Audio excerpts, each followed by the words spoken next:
Hello guys, मैं हूं मिन्नू, नागपुर की wife, Pune की लाइफ। और आज फिर लेकर आई हूं एक नया व्लॉग, एक नई कहानी। तर चला, आज आपण एक्सप्लोर करणार आहोत सावित्रीबाई फुले आणि ज्योतिबा फुले यांचं राहतं घर म्हणजेच महात्मा फुले वाडा, जो की आहे पुणे मधील गंजपेठ येथे। आणि याचा ओपनिंग टायमिंग जो आहे तो सकाळी 10:30 ते संध्याकाळी 5:30 पर्यंत आहे। आणि एक मेन गोष्ट म्हणजे इथे एंट्री करायला कोणतीही एंट्री फीज लागत नाही, तुम्ही इथे फ्री मध्ये एंट्री करू शकता। तर चला सोबत एक्सप्लोर करूया।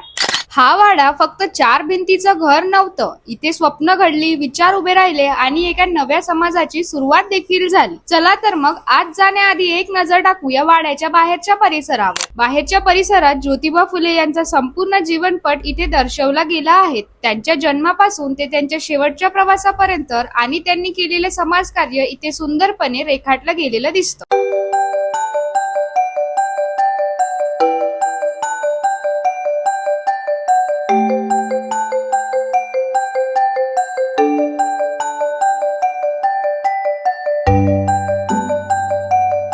चला आता वाड्याच्या आत जाऊया। या वाड्यात पाऊल टाकताच एक वेगळीच ऊर्जा जाणवते। शेणामातीने सारवलेले हे घर जणू त्या काळात घेऊन जातं जिथून बदलाची सुरुवात झाली।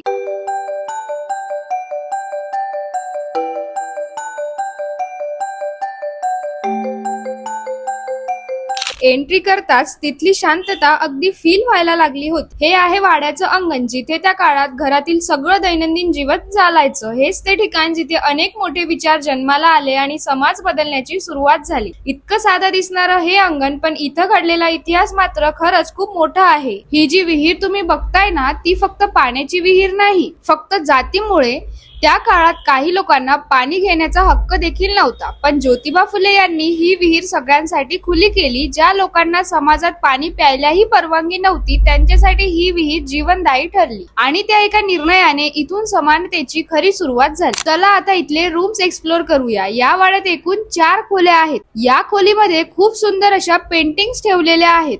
फक्त फोटोज नाही, तर त्यांच्या आयुष्यातील महत्त्वाच्या घटना आणि त्यांनी केलेले समाजकार्य हे सगळं पेंटिंग्स मधून खूप सुंदरपणे इथे दाखवलं गेलं आहे। इथे तुम्हाला ज्योतिबा फुले यांचे सहकारी शाहू महाराज, डॉक्टर बाबासाहेब आंबेडकर आणि सावित्रीबाई फुले यांचे फोटो देखील पाहायला मिळतात।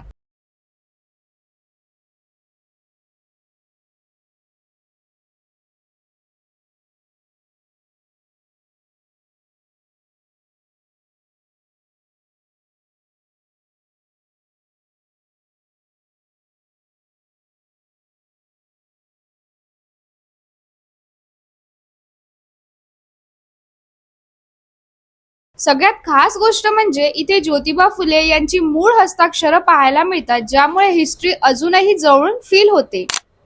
ही आहे त्यांची बैठक खोली, जिथे अनेक महत्त्वाचे निर्णय घेतले गेले असतील।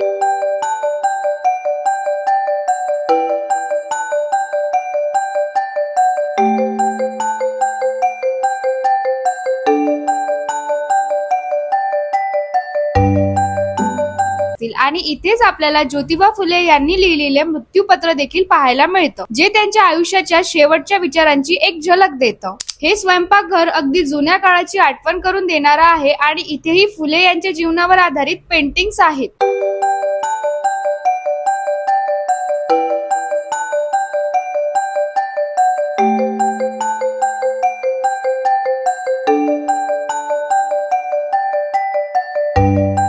तर या होत्या ज्योतिबा फुले आणि सावित्रीबाई फुले यांच्या घरातील 4ही खोल्या। चला आता आपण बाहेर जाऊया आणि या दुसऱ्या दरवाजातून बाहेर पडताच आपल्याला दिसते ज्योतिबा फुले यांची समाधी। जेव्हा तिथल्या इन्स्ट्रक्टरने मला सांगितलं की इथेच महात्मा ज्योतिबा फुले यांच्या अस्थी ठेवलेल्या आहेत, त्या क्षणी या जागेची एक वेगळीच पॉझिटिव्ह वाईब जाणवली। आणि ऑनेस्टली इतक्या महान माणसाची स्टोरी इतक्या जवळून पाहते, ही फिलिंग खरंच खूप स्पेशल होती। तर हा होता महात्मा फुले वाड्याचा एक छोटासा टूर। इथे येऊन एक गोष्ट नक्की समजते, इतके मोठे बदल अगदी छोट्या जागेतूनच सुरू होऊ शकतात। ज्योतिबा फुले आणि सावित्रीबाई फुले यांनी जे काम केलं, त्यामुळेच आज आपण इतकं फ्रीली शिकू शकतो। म्हणूनच ही जागा फक्त एक वाडा नहीं, ही एक जीवंत हिस्ट्री आहे। वीडियो पसंद आया हो तो लाइक एंड कमेंट जरूर कीजिएगा और हाँ, सब्सक्राइब करना मत भूलिएगा, ताकि नेक्स्ट वीडियो में भी आप मेरे साथ एक्सप्लोर कर सके। मिलते हैं नेक्स्ट व्लॉग में और एक नई कहानी के साथ, तब तक के लिए बाय बाय।